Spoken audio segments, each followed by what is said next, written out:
Good to go, okay. Let's call this meeting to order. Let's have roll call. Agnes Vornarski, chairperson. Present. Dana Syvertson. Here. John Kamish. Here. Peter Hahn. Here. Joe Moskow, recording secretary and commissioner.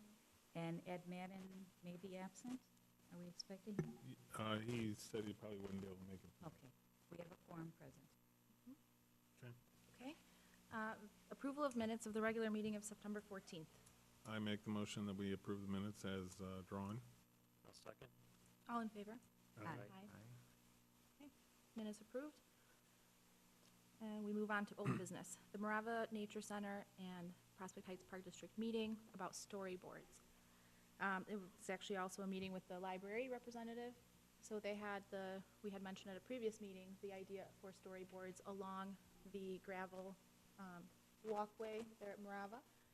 And they had actually placed the storyboards out there to show what it would look like. And so the plan is to have about 20 to 24, I think, storyboards.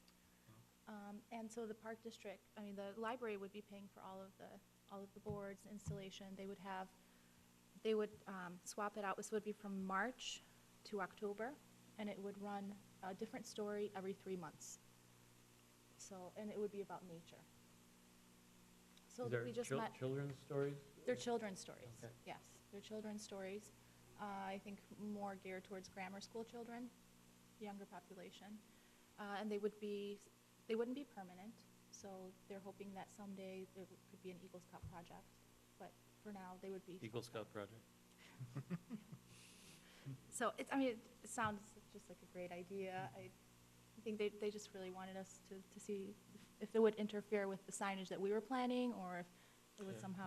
These are all just going to run alongside the gravel road, so they're not actually in the park. Right. And there would be an introductory one talking about the partnerships, actually it would be talking about the storyboard and where that came from. And then at the end, they would invite people to walk the nature path. Yeah, anything that sucks people into it. Because the last sign would be right there by the bleachers. So the first sign would be right before you go up the hill there, the first sign, and then it would go to the bleachers. What else about that? Oh, okay, so they also wanted to have sort of like an unveiling in the spring, and we were talking about possibly doing it combined with our trail system and the interpretive signage. And it was all a matter of getting our signs in and their signs in. And so the ground has to be thawed, basically. That happens in like March, April. Or we can set the posts before it gets We cold. can, Yeah. but they wouldn't be able to put the signs in unless What kind of posts are these being mounted on? well, ours are like big cement posts, but theirs Ours are are, galvanized pipe. I think she used the real estate sign, like they're thicker. They're not just the ones that we have, the flimsy metal. They're a little bit thicker, Okay. more sturdier, but they can be swapped out. So it's something that they're still considering to do. Do they need our help in creating any of this, or working with them and installing it, or? No, the only thing was on possibly the information at the end about us and the nature, the trail system. So maybe just a couple of sentences that we would work together with them And on. a map. And our logo. Right. Sounds easy enough. Cool. So just wanted to Yeah. mention that. Sounds like a great idea. Mhm. Okay. Next, we move on to interpretive signage and features. Status on production and costs. So this is the presentation here. This is just a slide from what we discussed last time about the different types of interpretive signage that we've come across. And this is one example that I had up there. This is an 18 by 24 inch sign. And so size sort of matters with the cost too. This sign is $450, and you provide the graphics and the file, and then they ship you back the actual sign and the post and all the attachments, but it still would need to be installed into the ground by us. Okay. Fossil, they do a lot of the graphic design themselves, but I'm pretty sure they're willing to work with us. The thing is that most of these, when you ask for a price, most of them already want to have the graphics there, and we haven't completed all the graphics yet. So the ideas about content from before, just going through the different ones. And so the first sign, I thought, going back to what we discussed last time, would be, what is ecological restoration? I don't know if you want me to read it, or No, you go want to ahead. read it? Okay. So this would be, this is the verbiage that would be on the sign. It is the practice of renewing and restoring degraded, damaged, or destroyed ecosystems and habitats in the environment by active human intervention and action. In 2016, the Prospect Heights Park District, together with the city and PHNRC, received a ComEd Green Regions grant awarded through Open Lands to restore this site. Healthy ecosystems support biodiversity, which means having a large variety of different living organisms. Look around as you walk down the trail. This area now has hundreds of different species of plants, insects, birds, and mammals. It is in the process of being restored back to a natural, healthy ecosystem for wildlife and for you. And then I thought we'd insert the logos, a picture of volunteers working, planting, maybe Boy Scouts. And so Dana came up with this image. It's a nice image. Yeah, so this would be an example of the sign. And he chose, so that's all and you said that you had just worked, this is just a preliminary. This is, Yeah, I mean, this was a 1-hour lunchtime sketch. I mean, it's got, the files are all wrong, they're not all the right resolution, they're not all CMYK. I mean, just on and on and on. They're not precise in the execution of the drawing. It's just a rough sketch, just to give something to look at this meeting tonight. okay. And this would be like this sign that they have of a low bob right here. Right, and those signs they're 11 inches wide, and they're 9 inches high. So they're smaller than the ones that I had shown, but they're also cheaper. Yeah. We got preliminary pricing on these, and they are $105 a piece. That's just for the sign, not the backing, not the post. Just for the sign. It does have an apparatus on the back, I believe, Also. for the, So that's Okay. like, Mounting. what's that printed on? That's like a hard plastic or it's something? it's an indestructible, It's fireproof. that's what that's one of the mounting options That's the there. mounting options. That's what they have at Willow Bog, so it's attached to a railing. So for our purpose, we would just, On a a post. galvanized post, Yeah. and then it would bolt into the galvanized post. Let's see, there was also a $175 $150 one-time setup fee. So we'd want all the signs to go into production at the same time, so we, break that up a little bit more. And then there's a $75 charge for wrapping and crating to get the signs to us. So Fun. that, that's really, really reasonable. It's very reasonable, but the signs are much smaller. They really are. You can, what size? is it? Are they too small? No. Well, it depends. I mean, So you said it's 11 by what? It's 11 by 9 is what they say it is. So this is like 8 by, what is It's this? 8 by, 8 by 11? Yeah, 8.5 by 11. So it's roughly this size. roughly that It's, size. yeah, it's a little bit bigger than that. So, I think it's doable, given the Yeah. space. that I mean, we're we can, and we can also do more signs. I mean, we can divide up, I think what I had prepared was, and I have 5 more signs to go along with that one, without the graphics, but just the content. We can divide it up a little bit. If it's too much on one slide, we can just have more signs, and I guess it would be more cost-effective to have more signs, given that one time. Maybe. We could have 10 signs. How many, Every s- 20 well, feet how many along the signs do we trail. want? Well, we originally talked at the last meeting, we talked about having 6 to 7 of this size sign, and then maybe one Big one? large one at each end, right? Oh, okay. Yeah, Each or end of the we park. just, we can have signage all along the way. There's also the issue of the individual tree and plant markers. And we are looking at, those stainless steel marker things that are on the 2 prongs used in every garden.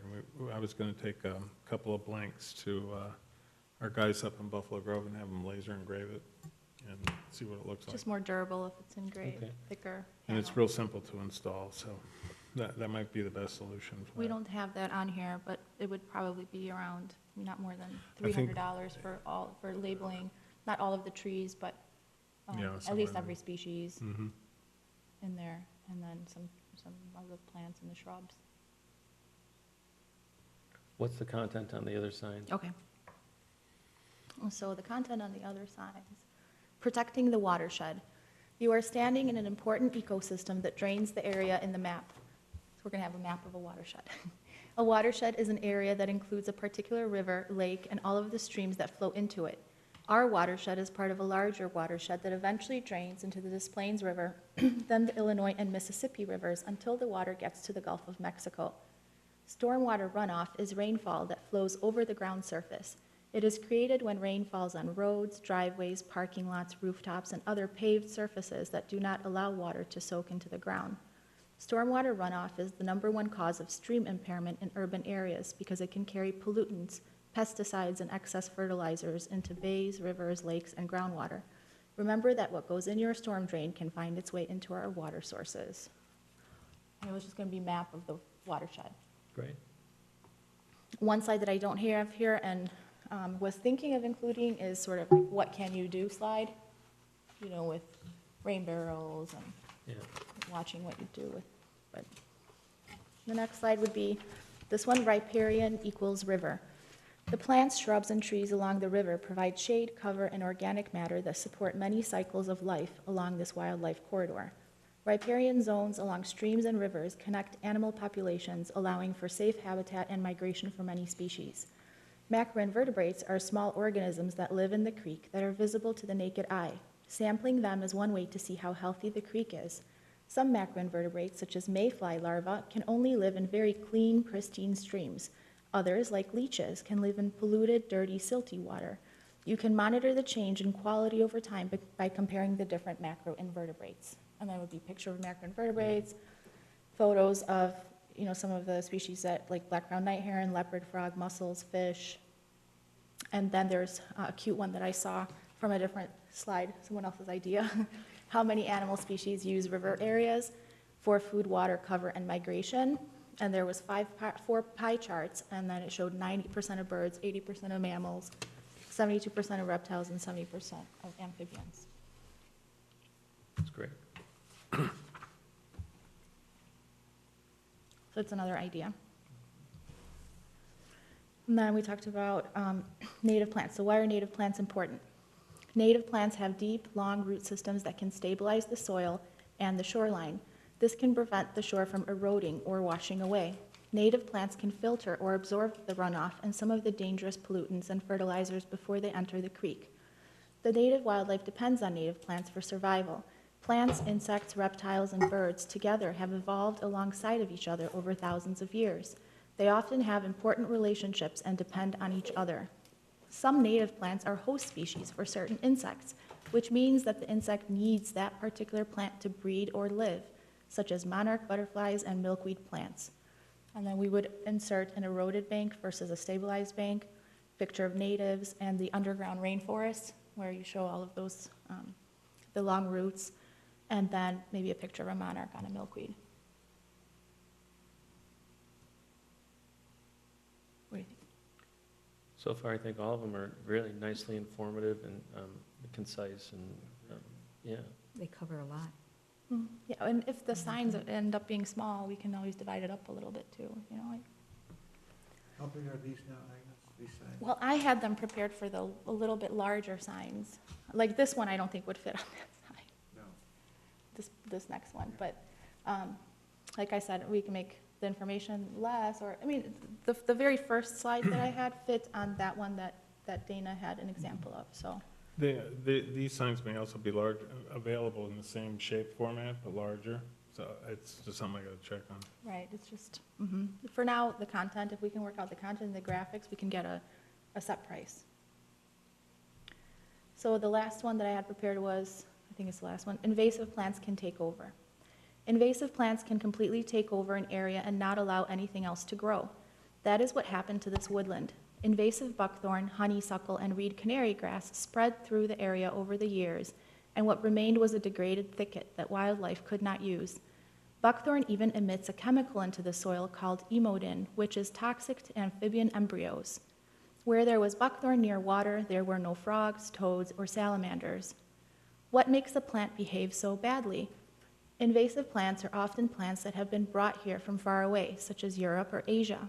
In those countries, they have natural predators that they have evolved with, and so they are kept in check. When these plants are introduced here, they have no predators. Insects and other wildlife do not feed on them and cannot use them.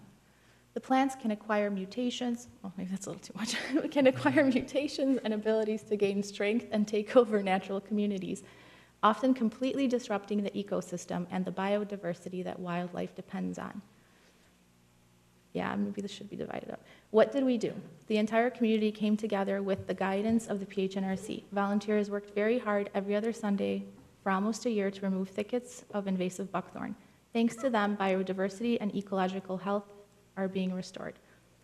And then pictures of buckthorn, honeysuckle, reed canary, and then some pictures. Do we of have volunteers. before pictures of Morava? We do. We do. We have That might before be and good. after, yeah, that's why I Yeah, was we just can writing do down. before and then a nice picture of the buckthorn thicket. But this one is, probably should be changed a little bit, less. I think you should talk about the genetic code a little bit. I could see doing something along the lines of, so, you know, try to bring it more home to Prospect Heights. And so maybe the top headline is, why is restoration so important to Prospect Heights? And then it, somewhere down there morphs into what you can do. Well, the more you And can do, slide, I mean, or Right. board can be completely separate, what can you do? And it can go at either end of the trail, so once you've read this, you can get to what can you do, and then Yeah. things Yeah, that that's homeowners separate can sign. do. That makes sense. Yeah. Things that homeowners can do, you know, like install rain barrels and watch where you wash the car and all sorts of things. Are they numbered at all? So like there's an order? Because if you start on one side of the, Yeah.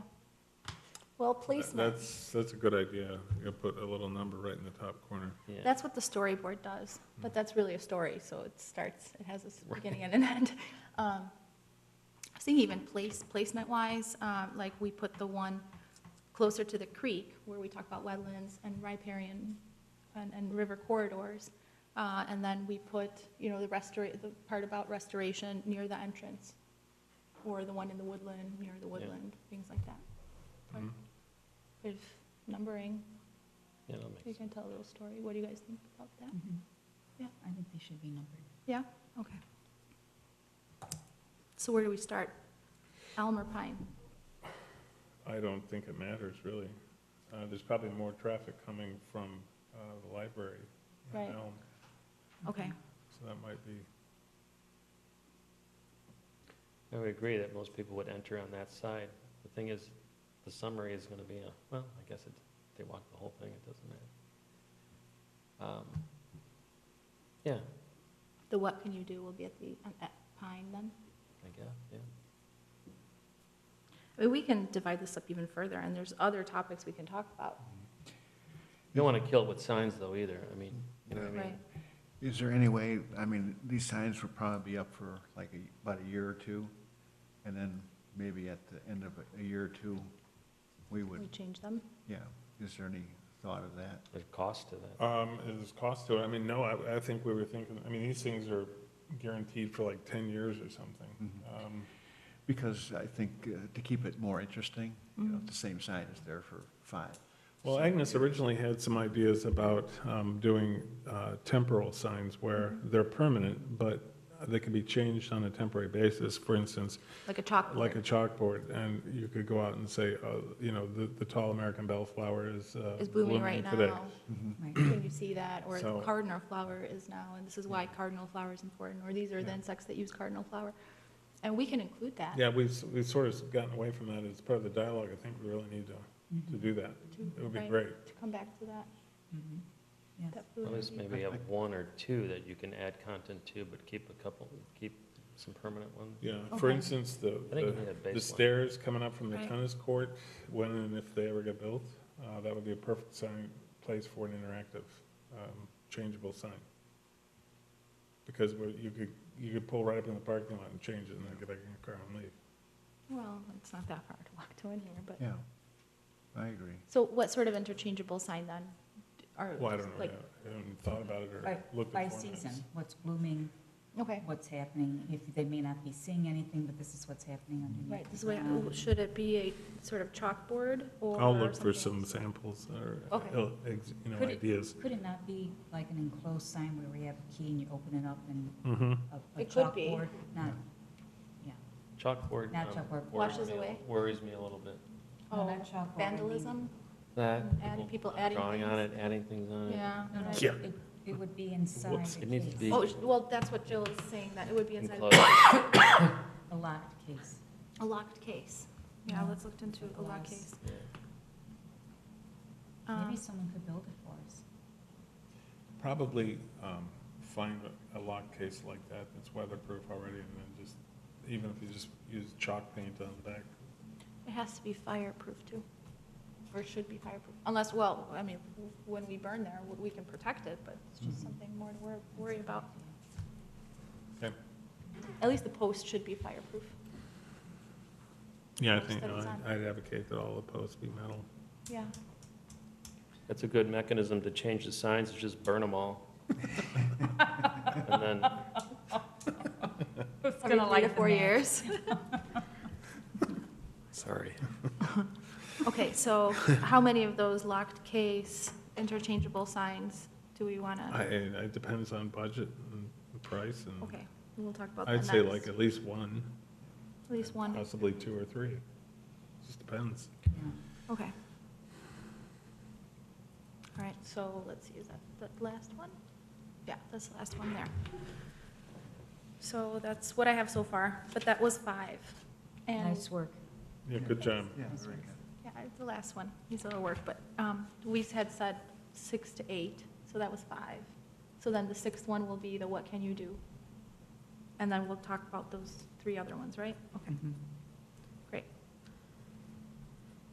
Okay, moving on then to the comprehensive equipment list and budget. So for Morava, we have $9,046.50 left in the budget. Mhm. And I didn't take into account the last posts, that 4 posts, Yeah, $20, I don't I have think, a, so that's yeah. still around the same amount, $9,020. So it really comes down to this interpretive signage and how much that's gonna be. Other things in the budget that we had budgeted for were trees. So initially, we had done 8 trees, but 8 trees are just not gonna fit there. No. So there's a couple of understory trees, like ironwood and musclewood, astraea, carpinus, that we can put in the understory that'll tolerate some shade. But I think it's important to include our oak trees, white oak, bur oak, red oak, maybe a shagbark hickory. So I was thinking of maybe 6 or 7 trees. And the oak trees can go on the hill, like kind of by the gravel path, right there. 2 of them can go there, and then the third one, we can even put it by the tennis courts there too. It's just a matter of being able to go to them and teach them too, so that Yeah. they're there, so that if we're leading some, a class on identifying trees, you don't have to go far. There's already a few trees along the right-of-way, along Elm Street, that were planted there with a couple of years ago by Public Works that are native. So we've got those trees, that's not too far. How And then big of of course- trees are we talking? How big? Yeah. They're not very big. They're about $250 to $300 each. I think they're, oh my gosh, what diameter? I think there's 2-inch diameter So trees. They're about, the 5 years, maybe? so they're maybe like 6 feet tall or something? a little taller than that. A little taller? Mhm. A good example are the trees that were installed all along Hillcrest Lake, Yeah. and the oak tree right there on Hillside, right by our plantings. That's about the size. Okay. So they're not tiny. They're pretty nice sized trees. Yeah, we just have to get them out in the sun, if they're like oaks and things like that. Exactly. They need sun, It's, and there's not much sun there. no, so, no, right. so, So that was my Yeah. thought. So with 6 trees, even if they're $300 each, it's $1,800 to $100. We had talked about purchasing tools and herbicide. Dana had mentioned that we should really get another string trimmer. So string trimmer is around $450, herbicide around $400, gloves around $250. I had put together everything. Oh, the other thing was shrubs. In our original grant proposal, we had a lot of shrubs, but we had, well, Peter grew shrubs for us, so we had hazelnut shrubs, we planted 30 of them there. And then we had shrubs donated from Ken Schaefer from Oakton once, and now twice. So we had like 20 of them donated last year, and another 20 donated this year, which haven't even went into the ground yet. So I don't think we need so many more shrubs. I put in 10 shrubs from the original 45, because we've already planted more than 45. So, so 10 shrubs from even somewhere like Possibility Place is $500. So I have for the trees, the shrubs, the string trimmer, gloves, tools, herbicide, and surfactant, $3,400 at the most, because that's a high end, like, if the trees all cost $300 each. So $1,800 for 6 trees, $500 for 10 shrubs, $450 for the string trimmer, $2,500 for the gloves and tools, herbicide, surfactant, $400. And then the sign could be anywhere from $1,500 to $4,000, depending on the size that we choose. And then that still leaves us with money left over for seed. And I think if we If work we on the have signs. money left over, we should maybe up our signage. Upper signage. You know what I mean? To larger signs or more signs? Larger or nicer or something. Do you not have a Maybe- chainsaw? Because we did talk about not using a personal one. Yeah, that would be a real Oh, good chainsaw, yeah. purchase. Should include that. Yeah, it's a good idea. Okay. You could cut back on the trees too, Agnes. I don't know if there's gonna be a lot of room for, 6 to 8 of them there, unless, Okay, if possible. well, so we could do white oak and bur oak on the 2 hills there. That's, Yeah, get them in the sun. we could, I'm sure we could do a shagbark hickory somewhere. And then that ironwood and the mussel wood are understory trees, so they can go in the shade. Okay. So then we would have 1, 2, 3, 4, 5 trees. But I mean, we don't have to skimp on our budget, because we still have a lot of money left, so. We're just gonna spend it by December. Right, we have to spend Maybe money. we shouldn't invest it. Yeah. Okay. So we'll take third oak out, so we have 5 trees. Okay, you're gonna Yeah. put that in writing and send it to us? Well, that's the thing, so nothing's here final, our next meeting isn't until November, we have to expend the budget by December. So the choices are either we can make a preliminary approval based on not to exceed numbers, I guess, so not to exceed like this, that, and then we decide, or we have a special meeting in a couple weeks. Because I think a lot of these things should be ordered before our next meeting. Mhm. Not So to I think exceed. not to exceed, Yeah, we could, okay. and that way you can pull the trigger on these things, You wanna make a motion? without a meeting. Without a meeting, well, I mean, but I want everybody to agree on everything, like, for Well, sure. so far, No, we're all in so, agreement. so far, I think. So, that's- okay, yeah. I mean, well, of course, we'll run everything by everybody, including the graphics and everything, and then take opinions, Mhm. and we all, but I just think by the next meeting, we should be ordering this so it comes. Do we need On time. anything for our seed processing days? Do we need any, because we borrowed some things from Poplar Creek, do we need to be purchasing some things for ourselves? Yeah, I mean, we're collecting seed from Marava all the time. No, but Even I now. mean as far as equipment, because we have Yeah. the seed processing boxes and, I think we have to be careful too, like what we use for Marava, and then, but it's true, we've been using, and then they get worn out, and then they need to be replaced. mhm. So we've really been using our own seed processing equipment, Mhm. and then we continue to collect for Marava, so. Are we gonna need seed for the ComEd after the burn? Yes, Or- we're collecting or- it Okay. all the Do we time. have to buy more, or? We don't have funds to buy more other than our city budget. I think we can Okay. use for that, but there's Okay. no, Except there- it's Park District property. it is Park District property. We can, yeah, well, we're collecting a lot, that's all I can, right now, we have a lot of seed collected, and We do. we have a lot of seed collected for that. Okay. We're gonna have a lot of seed collected. It would be ideal to buy like 10 pounds of little blue stem in addition to that, but even I can do that Yeah. myself. Not a problem. Well- If there's any funding issues, Yeah, even when we burned the slough, I mean, we have seed for that too, we've been Okay. collecting it. Mhm. okay. Yeah. And the slough, we can use funds from the city on city property there. Okay. Mhm. Yeah. Okay. So you're gonna put it in writing and send it to us? Okay, so Or do you do wanna we take a want to do vote a on motion then to Yeah, tell us what it approve? is. Okay, so to approve the signage not to exceed $4,000, the trees not to exceed $1,800, and the shrubs $500, the string trimmer and the chainsaw not to exceed $1,000, Right, the gloves and tools not to exceed $400, and the herbicide and surfactant not to exceed $600.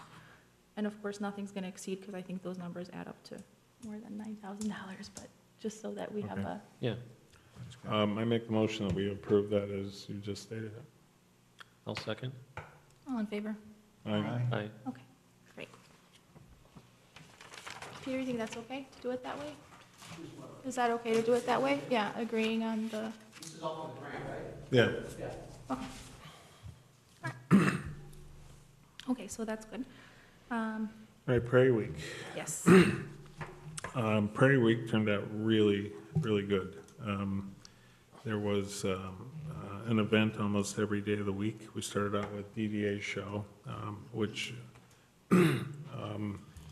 had already opened, but we had essentially another day, and DDA came and was in attendance.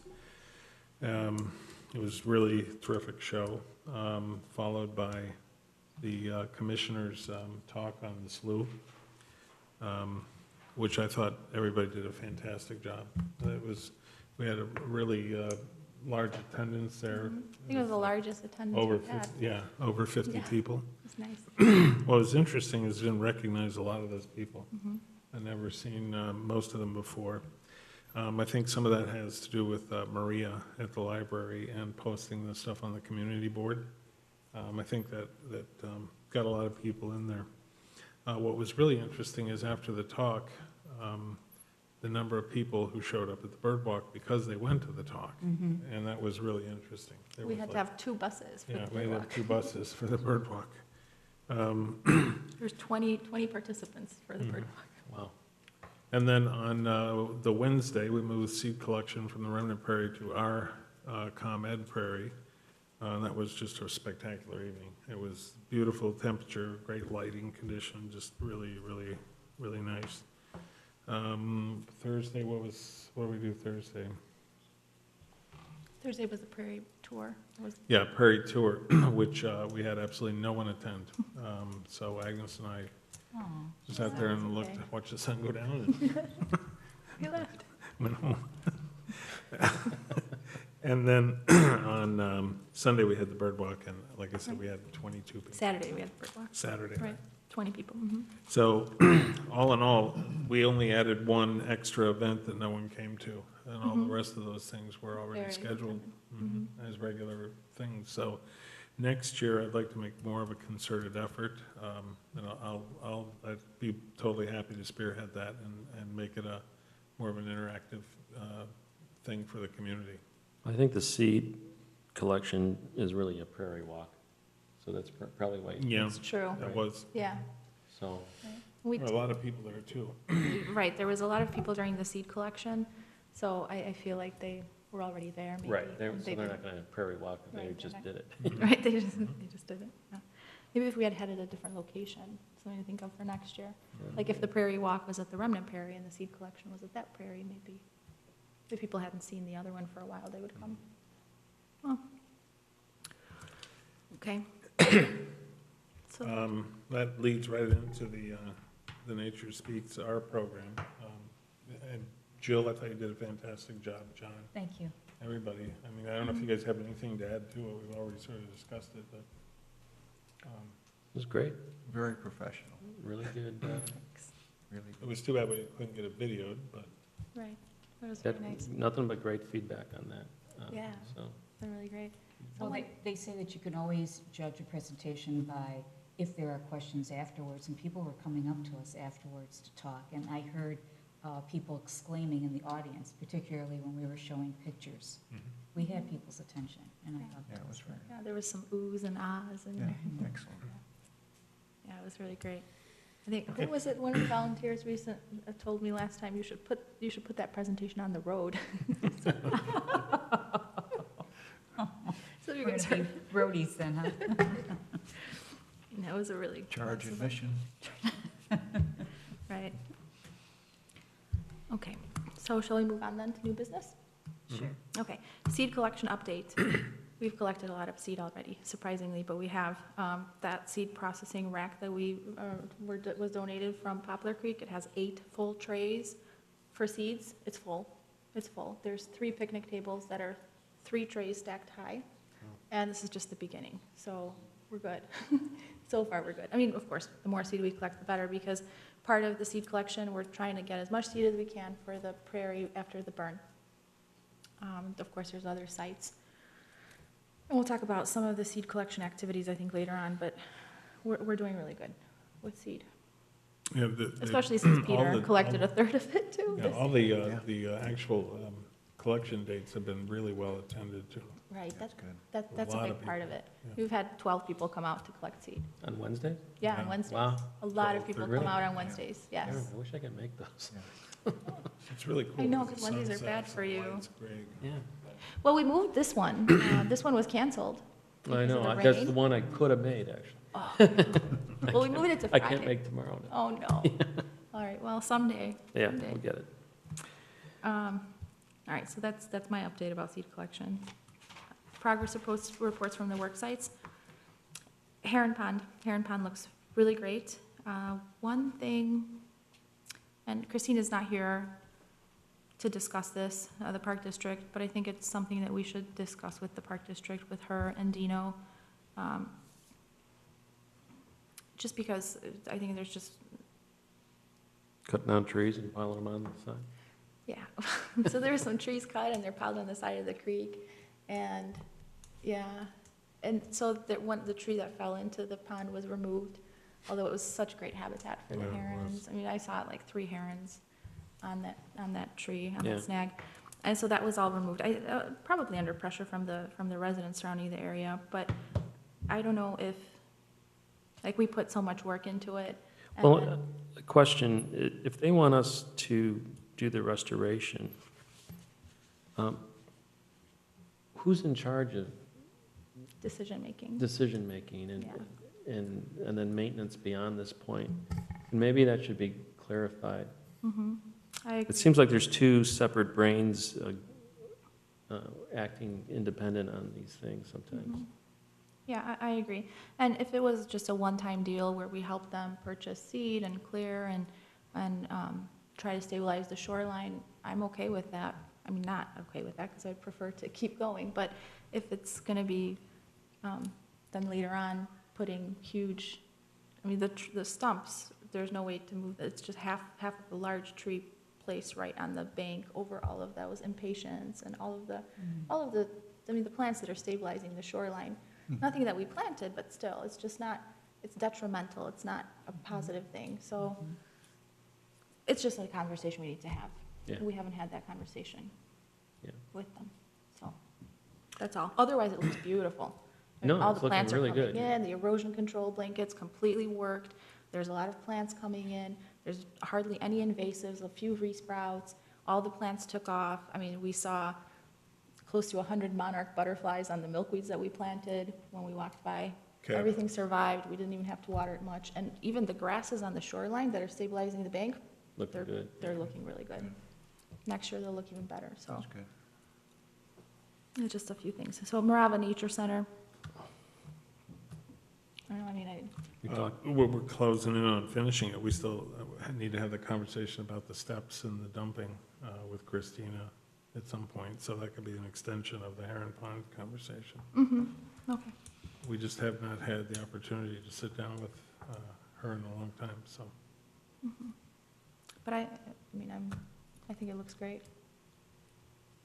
There's always some work, but Oh, a lot of things are coming in, Sure. all the things that we planned. All those grasses on the side of the steps that John put in, with his mad stair building skills. Yeah. All those grasses have really taken off. It looks really The terrific. sedges, everything. Mhm. Yep. Prairie restoration, the Comet Prairie. I mean, it looks great this year, finally in the 3rd year. Grasses take time to come in. We don't want too many grasses there anyway. Well, the west side looks better than the east side. ComEd is burning. We're gonna be talking about that, I guess, at point D, right? Yep. Should we wait for that? Yes. But otherwise, the restoration looks great. A lot of birds, butterflies, insects. Our butterfly monitor routinely sees anywhere like 9 species of butterflies when he walks through there, because he sent a list recently. The remnant prairie, this year, it's beautiful. We removed all that teasel. On one side, there's not a teasel to be seen. There's still some pockets of it, but where we removed teasel, there's plants that came in that weren't there. I mean, we have pockets of switchgrass, pockets of Indian grass, more penstemon, more coneflowers. It seems like everything that was, all the invasives that were removed were replaced by these natives. Whether they seeded in or they were just waiting, it's Yeah, gorgeous. it's crazy. It's beautiful. Fantastic. Yeah, What, it's really what, beautiful. the Sunday workday that we had there, just recently was particularly effective. Peter and Carl really went after the invasives and spot herbicided everything, and it was just Yeah, it's that's a the really, thing. really good day. Th- Got a lot done. There's a lot of invasive buckthorn Yeah, there. we have a lot of work out there with the buckthorn, and we have to keep after the teasel. Hopefully I'll get out there this fall, Yeah, me too. herbiciding. Takes time, but we've still made a huge dent in it. Yeah, Huge, last huge year dent. it's just, Yes, yes, we just Big continue improvement. and, push out, keep working on it. It's a large area, yeah. but we'll get to that point where ComEd will burn it, and it'll be much easier after that. Mhm. On the sedge meadow, so after the stop mow order at the sedge meadow, there's some really great things that happened. So all of these really rare species of plants came up, and we heard chorus frogs for the first time this year in the spring. And so there's some really great things, but on the other hand, there's a lot of bad things, because when that happened, we had a huge flush of teasel and invasive plants.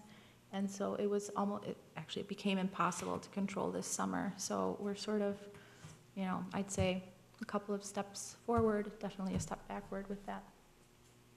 We couldn't get to all of it, so that's all I have to say about that.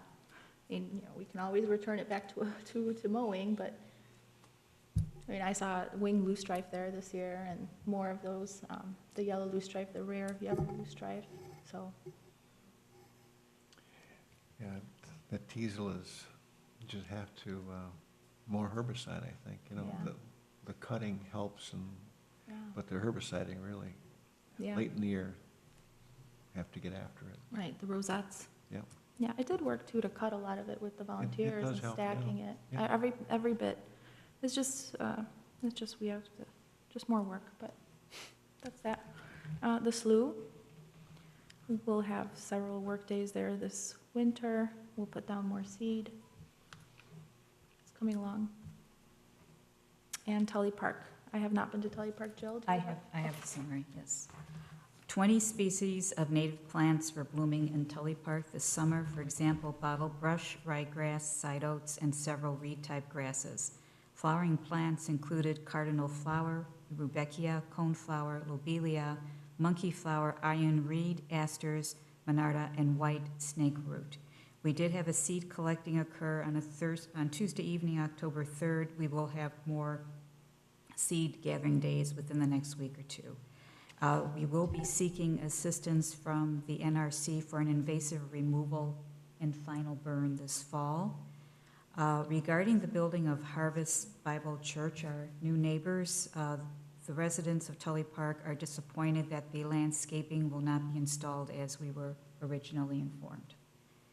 And I need clarification on this, but June Wolf has approached the Park District to plant a spruce tree in the park where a large buckthorn used to exist before being cut down. The location is between her home and the Plishke's home, right at the edge of the park grass area. We do not yet have confirmation. Yeah, Dino reached out to us and asked us what we thought about that, and I mean, I don't know. Sure. I mean, why not, I guess. No. I don't know why the park district would want to do that, frankly. Well, I think they have this memorial tree program, and so Well, they're if that willing is- and If that's the case, but if it's just, to replace sort of buckthorn. replace her buckthorn privacy, I mean, it's like, what? The spruce is to screen, I presume. okay. We've been trying to speak with June on our own. I'm trying to wait till I see her at church so I Okay. can ask her, but Well, I think, I'll just chat with her. yeah, I mean, I don't see it as an issue if the park district wants to do and work together with her. It's fine. Okay. As far as the burn you mentioned, are you talking about a prescribed burn or a burn, No, burning just of, brush fire. brush fire Yeah, burn? Just Okay. brush fire burn. Because at some point, a prescribed burn would be good there too, but maybe not yet, Mhm. in a year or two, yeah, okay. Great, that's really great. Go. All right. So Seed Processing Volunteer Appreciation Day, November 19th. Poplar Creek is having their seed processing November 12th. We usually do it the week afterwards, which is November 19th. And then that's when we do our Volunteer Appreciation Day. We have a nomination, you want to talk about that? Yeah, we're not going to talk about that because we don't want to spoil this prize, so we'll just leave it at that. We will do the same thing, a brunch, a lot of seed processing, and a big bonfire, so, At 9 Marion? yeah. Is that will be, Yes. will we start at 9 AM for the Yeah, group? Yes. yeah, definitely. Yes, November 19th, Mhm. November It's a 19th. Sunday. Mhm. okay. I'm wondering, and we may be able to get more boxes because it'll be after their seed processing, so we Mhm. could borrow boxes. Right. Mhm. We have 5 of our own, but. All right. Fall burns, okay. Peter, this is for you as well. You got, I sent everybody the details of the fall burn. I need input on it and whether or not we're gonna approve to do that, so we can hand it off to the city and get it on the agenda for the 23rd. So it would be the little section of the slough and the woodland area where we've tried to, Mhm. where it didn't burn We very didn't well. have fuel there yet. Yeah, there was not enough fuel. Hopefully there's enough fuel now. I'd like to at least have one workday there where we remove some of the invasive brush to make the fire pass through. I think if we get a really nice northwest wind, maybe a little bit, you know, and if Agnes's we burn- plan here for this is to burn it with either a north or western wind and start down near the break line at the water and burn it uphill, which will make it burn faster and Burn. hotter. faster and hotter, and die out right at Hillside Avenue. Mhm.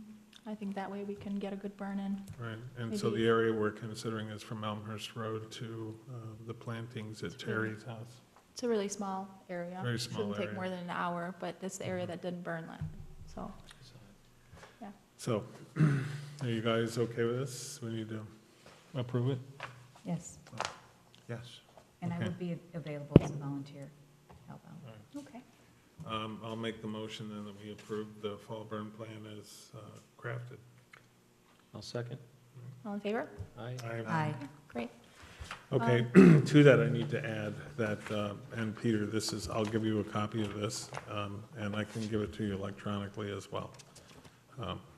Also need to inform the city that I spoke with Sarah Race today at ComEd, and they are definitely have the East Prairie on schedule to burn. It should happen sometime within the first 2 weeks in November, but again, they will not know until we Until get the to that conditions are right, point. and they'll probably give us a couple days' notice, and Yeah. it'll be Stantec, the. Stantec will be, the company. they said would be in direct contact with us to set that up. But that's the time frame, the parameter. If you'd like, I put all that in writing as well and send that along to you. Have the residents already received some information about it yet? No. When I spoke with ComEd and I told them that they'd give me a heads up, I haven't heard back from them since. Oh, I So see. this is- So this Yeah. is what you need, This okay, is, Yeah, okay. great. They will be doing it very, very carefully. Very That's all I slowly. can tell you, very slowly. That's what they, Yeah. Yeah, it's, one other thing I'd like to mention about the burns is if anybody's interested in actually participating with the burn suit and doing the fire, Chicago Wilderness Burn Crew Training. John, I think you wanted to do that. It's on my, like, right after my spice rack is done. Yeah, no, I will look at my calendar once again. Well, you know, I'd love to, it's just Yeah, I finding know. the time. okay. Okay, journal articles, the September went out, October's in the works. Not much to say beyond that. I was surprised by the article that Sam got published in the Daily Herald. Yeah. That was I have it. really interesting. You have it? Oh, cool. That's great. Ed just passed on a PDF of that to me this morning, so I'll distribute that to everybody. Did everybody read it or see it? Yeah, Yeah, that's very nice. let's show it to our scout in the audience. Yeah, or I can read it out loud, too. No, they can read it. Want to take a look at this? We had an Eagle Scout do a project with us, and he wrote an article in the paper. Mhm. Yeah, that's great. Okay, that's all I got for that. All right, next is the McDonald Creek Commission meeting. I attended the McDonald Creek Commission meeting of September 26th. Their old business, they're working on their webpage on the city website. It will include their mission statement, priorities, meeting schedule, and also posting videos and directions to Prospect Heights residents about the area, what they're doing, and how they can be environmentally They were talking about the residents taking care of the creek that's a portion on their property. They were talking about the production and distribution of water and U brochure, and they're thinking January or February. We were thinking of tying in with that and having one of our brochures with them and helping them with the distribution. They're talking about a presentation at a city council workshop meeting either early November or the spring of 2018. They do have a McDonald Creek Commission email address that's tied with the city. The members want to learn how best to utilize this email address, who will monitor it, and the public works superintendent and city staff would be copied on any and all messages. The McDonald Creek Commission is interested in recruiting residents who live along McDonald Creek to be volunteers with the MCC. They will post a request on their webpage and ask interested residents to respond to the MCC email address. They also want to interface more with Mark Russo, who is the Public Works Superintendent, and at the conclusion of the meeting, he showed up, and we stood around and talked with him for a good half hour, I think. They are also looking for members. Members are interested in looking at the base of the creek while water levels are low. And they're also interested in researching grant opportunities. Their next meeting is October 24th. Okay.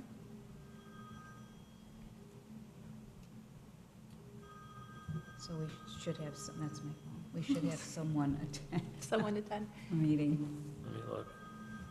I'm happy to do it if no one else is available, but we wanted to take turns. Take turns, yeah. October 24th. Yes, at 6 p.m., City Hall.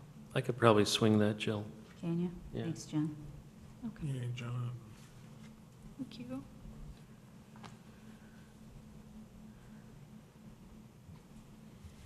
Okay, Thanks, Jill. You're welcome. yeah, thank you. Thank you. We good? So next is the ComEd talk. So ComEd has asked us to present a 5-minute presentation tomorrow at their luncheon. It is a luncheon for the ComEd Green Regions grant that we've received twice, and it is for the new grant recipients. And so I think there's something like 20 or 30 grant recipients in addition to all the ComEd staff. And they wanted to, we're the only ones actually presenting as far as the past. course. Yeah. But they wanted it to just be sort of an inspirational talk about what we've done and the successes. And so they looked through all the previous grant recipients and they chose us. And so they asked us and we said, okay, and that's what we're going tomorrow. So we've also been working on that. Maybe this hasn't been, the signs haven't been completely done, but that's tomorrow. If anybody wants to attend, there's still like open seats. I can't. Okay, yeah, Okay. I mean, it's just a, But thank you. mhm. We can send copies of our presentation to everybody if they want to look at it, too. Okay, next, MacArthur. So MacArthur, Stephanie Ritter has reached out to me again. Last year, the sixth graders came out for an event. They have their, what's it called? Community service hours? Community service hours, but it's called something. Doesn't I matter. can't, well, it doesn't matter, it's right. So they have community service hours in the spring and in the fall. And last fall, they came out by the slough and they planted plants in the summer, fall. Well, before they got out of school, they did that. And now they're back in school, and so they are gonna come and collect seed on the 27th. They're gonna go to the Remnant Prairie. She said there should be between 20 and 30 students. They're gonna get bussed in for 2 hours. We're gonna do a little short tour and a talk about prairies, and then we're gonna go out and collect seed. You know what time? Between, ooh, wait, It was 9 and something, right? 11:15. It was between 9:15, 11:15. something like that, 9:15 to 11:15. I can come back with an exact time, but I think between 9:15 and 11:15. I want to say almost 9:45 to 11:15. It's only for an hour and a half, I think, that they come out. So if anybody's available that day, wants to come, say a few words, come collect seed. Might be able to do it. So it's a new group, since it's a new school year, so it won't be the same kids. But I think it'll be a great opportunity. And that's a Okay. Friday, and you're leading That's that? Friday, And you're yes. leading that? Yeah, I'm gonna lead that. Yeah, I'll try to make that. Okay. Okay. Poplar. And then Poplar Creek Prairie Steward Seed Collection, we have been invited to collect seed at Poplar Creek, and that's supposed to happen this Sunday, although the weather prediction shows that it might rain this Sunday. So it might be a rain out, in which case we'll ask them if we can come back next Saturday. But if it's okay, if it's a go for this Sunday, because it's still, I haven't looked at. We were going to target just our regular core volunteers with just an informal email inviting them to go. Mhm. Commissioners are certainly invited to go. What time is that? 9 to 12, 9 to 12. this Sunday, 9 to 12 in Hoffman Estates. Yeah. Carl Hansen Woods. And Agnes will not be attending, so I will be leading our group. Okay. And we'll work with Diane and John, Mhm. if we don't get rained out. If we don't get rain out. If we do, then we'll ask for this Saturday, We'll know, 21st. yeah, we'll know like probably Saturday night what. Tomorrow or Saturday. Will you email us or post that on our? Yeah, Yeah. I'll email you individually. Okay. Right. First, I want to run it by Diane and John if we can come on the 21st, so that we could just write one email to everybody if the rain out event. Mhm. So that's that. Okay, that's it. I think that's it. We're ready for visitors' comments. Okay. Would you like to come up to the? Yeah. You come up to the podium and give us your name and your address. Yes. Hello, I am Tyler Heisman.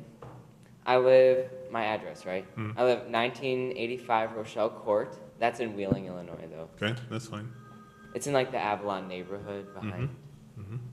So yeah, I just had a couple of questions for you, if that's okay. Mhm. Okay, so you mentioned preserving some specific areas, like in Prospect Heights. And would you be able to explain where and what is being done to preserve these areas? Like specific examples of what you guys are doing to preserve them? Sure. Absolutely. You want to do that, or you want me to? Or you? Yeah, you can start and I'll. Okay. Chime in. We have, pretty much all of our sites are within a 5-mile radius in Prospect Heights. There's 2 in Wheeling that are part of, they're owned by Commonwealth Edison and leased by our park district. Those are the remnant prairie and the remnant sedge meadow. And they're remnant in the sense that we think that the soil was never worked, so the plants that are coming up there are pretty much native and local to the And area. if you don't know where that is, that's right along the bike path, too. So the Okay. bike path. So as a that- bike path turns in, Yes, yeah. as it crosses Elmhurst Road going east, that turns into Wheeling. And if you go further down the bike path, there's a ComEd substation there where it makes a curve. Yes. And there's a lot of That- the native Yeah, I've plants been there. there. That's the remnant prairie. or The so remnant called prairie remnant is prairie. nestled right into where the power plant is, and then Okay. keep going towards Dunkin' Donuts, that's where the sedge meadow is. And the importance of those two sites are that they are the seed source for the seed, the native seed that we put at all of our sites. In addition, they contain species of plants that have been here for thousands of years, prairie plants.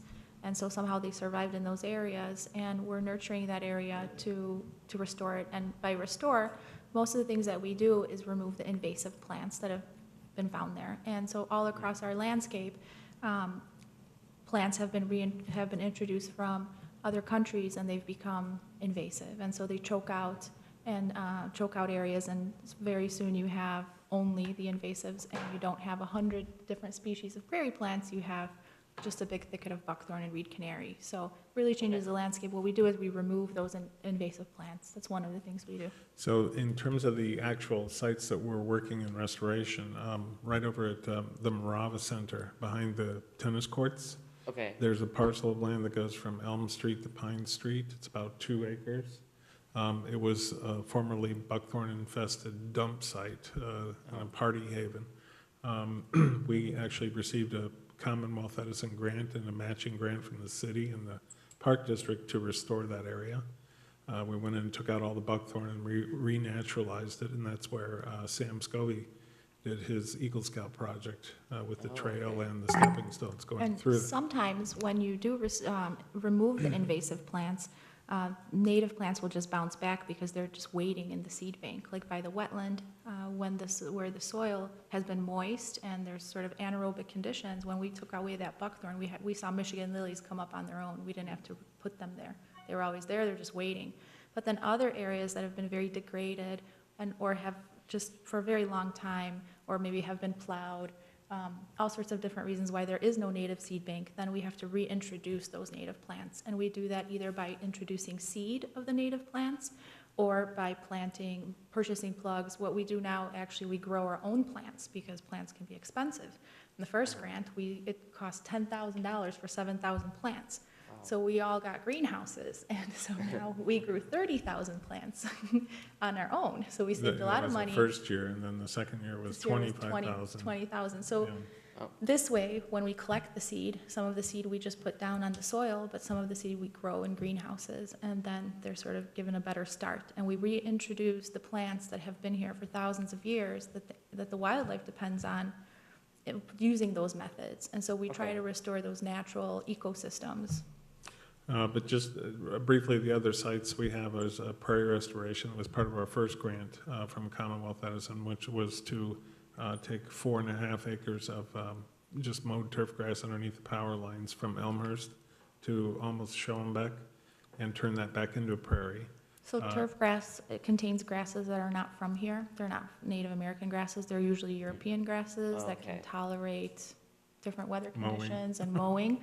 And so a lot of the turf grass that we have all around is actually, it has nothing native, but also wildlife can't really use it. In addition, that turf grass has really short roots. They're like 2 inches. You can pull it right out. But our native plants have really long roots that go 10, 15 feet down. So they really stabilize the shore. And also, all the wildlife has sort of lived alongside and evolved with it for thousands of years. So that's why And then we have... we replaced 5 acres of turf grass, which didn't have much ecological value, with 5 acres of native prairie plants with 100 different species of plants. And now you see just a lot of insects and birds there that are using it. We also restored the wetland, which is right over off The of slough. Elmhurst Road, the slough. It's Isaac Walton Park. From Isaac Walton Park there. It goes from Elmhurst. Elmhurst to Willow Road, and it parallels Hillside. Okay, It's a I big think I know. open water. Can you picture it? I think so, yeah. Yep. There's like a little covered area there. And It's then, right off Oh, like Elmhurst Road. the pavilion? The pavilion, Yeah, exactly. okay. Yeah, I know where that is. and then we have a site, Heron Pond, which we're working on the Park District with. It's over by Walnut Woods. And then what are the one? Tully Park is not really our project, but we worked with the residents of Tully Park to naturalize the park. And then we have several homeowners who have worked with us to restore parts of their yards and turn them into prairies. And, we get to try things out there that we wouldn't normally try, so it's a kind of a symbiotic relationship. So that's basically our projects. Wow, that's great. So how can people like me help, like young people? How could I help with that? What Well, can I do? that's the best question because there's lots and lots and lots of opportunities for you to help. I mean, on all kinds of levels. I mean, you can, first of all, you can come to volunteer work days, which is every other Sunday, all year round. So if it's snowing and freezing, we're outside working, you know, mostly we're- Bonfire, with a bonfire, and we're Okay. you know, chopping natives and having chopping roasting invasives. invasives, you know. Invasive buckthorn, that shrub that's really bad, Yeah. that kills the amphibians, we cut that down in the winter and we burn it. Mm-hmm. So that's what we do in the winter. Yep, and we have kielbasa roasts. It's a lot of fun. But we also collect seed you know, from late summer to, you know, pretty much very late fall. We process the seed. We have Nature Speaks program, which is we bring in national and local speakers to give presentations on things with important ecological information and positions. That's something that he could attend. You could definitely attend. Those are at the library. If you go to our website, that's the best place to start. It's phnrc.com, Prospect Heights Natural Resources Commission. And our calendar of events is always up to date, so it tells you everything that's going on. We have some outstanding speakers coming of real prominence. November is Rachel Goad from the Chicago Botanical Gardens. She's going to be talking about citizen science, so how you can get involved on, you know, on a citizen level, doing real science that Right. Like is those actually important. macroinvertebrates, that's something that homeowners can do. They can actually choose a part of the creek to monitor over time. I did that for several Okay. years, monitoring macroinvertebrates, and that helps scientists to come You up. can work in our greenhouse program. You know, we always are looking for help doing that, seed processing. There's a lot of really important things like that that don't take a lot of skill, but it's a real good way to start to get involved with it. You can certainly come watch prescribed burns. Those are just a lot of fun and really Yeah. sort of exciting. Seems like a lot of fun. Yeah. Very scientific. What, anything else, guys, that, you think of any other ways? I mean, first of all, get out and, Peter wanted to say something? Yeah, once you see what we are doing, take some of those things home and do little things in your backyard or your neighbors. yeah. And Okay. it'll add up, and you'll be amazed at the different types of insects. It's a great thing. I've learned so many little things, and I brought them home in my backyard, and I just spend hours and hours in my backyard just watching nature and observing the plants that Yeah. we have grown from seed. It's real simple. Yeah, I Okay. think being mindful of your surroundings and nature and just observing makes you learn a lot about the processes. That sounds good, thanks. Yep. And then my last question is, do you have any Eagle Scout ideas, which I'm sure you do, like for projects? We'll think of something. 1,000. We would be certainly really happy to work with you, and I think where we would start is, we'd like to probably just sit down with you and, you know, find out what you're interested in. You know, I would say one of the, going back to your last question, one of the best ways to get involved, I think, is go visit all of our sites. Okay. If you walk through the prairie or around the slough, there's nature trails that go through, and we're actually just getting ready to put up the trail marker signs. But to just, especially the Commonwealth seeded prairie over there on off of Elmhurst, you walk through there and the plants are over your head, and especially like at early morning or right before the sun sets, the light, you know, going through those prairie plants is just absolutely amazing. But I think certainly, you know, go to Morava Center and walk that whole trail and go down the steps and then across the creek on the stepping stones. Just experience those sites, first of all, and really just take that nature in, like Peter was saying. That would be probably the best way to get a flavor of what we're doing and what we're all about.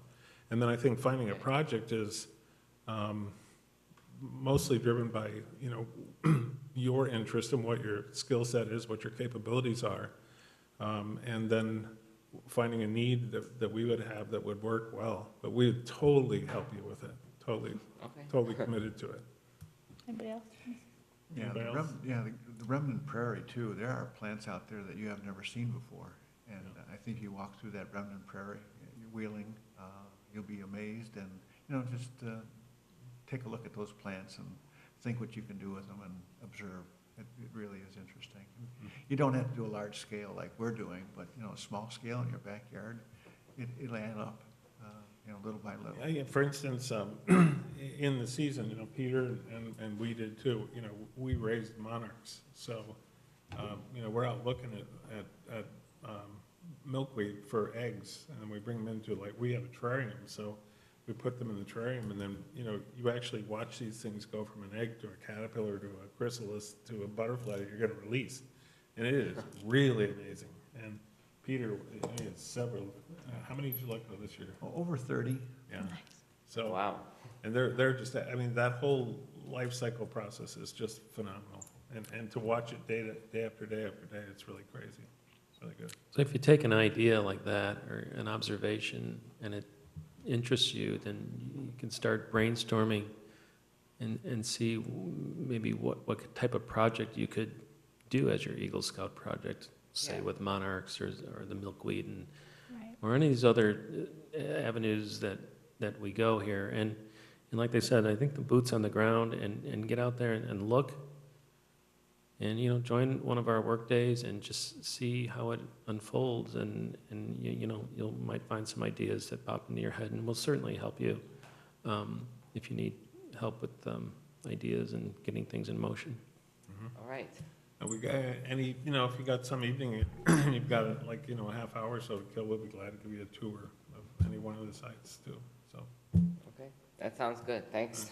you're welcome. And then this is asking what branch of local government is responsible for this. So would this be the Natural Resource Commission or? It would be this, well, we're under the City of Prospect Heights, Okay, so that would be, But we are the Natural Resources Commission. okay. but we This work pro- with the Park District too. Yes. And Okay. I guess it would depend if for project purposes, whether it was on city property or Park District property, whether, and obviously if it was in. Yeah, for instance, Sam's project was on Park District property. Okay. So you sort of, Uh, it's a separate It's like entity, its so. own thing. Yeah. Mhm. If you, one good place to learn a lot about us really quickly is if you go on our website, if you go to the publications page, there's Okay. archived almost 3 years now, hard to believe, of our monthly e-journal. And you can go in and read all the journals. And the last, say, 6 copies of this year has all kinds of information about Sam's project and where he started, what he did, how it progressed, the parts that didn't work, how he overcame those, and then where it all ended up. So that's a real good thing, give you a perspective on another Eagle Scout project. Yeah.